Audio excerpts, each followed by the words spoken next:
Hello' বন্ধু বান্ধৱীসকল, কি খবৰ আপোনালোকৰ? শুভ আবেলি। এয়া মোৰ মৰমৰ বা পাঞ্জাৱৰ পৰা আহিছে, 2 বছৰৰ পিছত অসম আহিছে আৰু মোৰ বাক লৈ পেলাই গাঁৱত ঘূৰিছোঁ। আমাৰ ইয়াৰ গাঁৱৰ পৰিৱেশ কি ধুনীয়া, ইমান সুন্দৰ ৰাস্তা। কেনেকুৱা লাগিছে? বহুত দিনৰ পিছত আহি সলনি লাগিছে নাই? লাগিছে, বহুত সলনি হৈ গৈছে। ৰাস্তাবিলাক ইমান ধুনীয়া হৈ গৈছে যে আগতে আমি এইখিনিতে কোণত বহি পেলাই ওপৰত ভগৱান বিচাৰিছিলোঁ ডাৱৰত। এতিয়া নাই।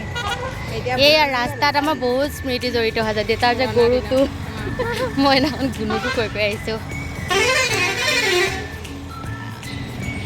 এতিয়া হোটেল এখনো বহাই দিছে এইফালে দেখাই দে। এয়া নতুনকৈ বহিলে হোটেল ব্ৰহ্মপুত্ৰ হোটেল।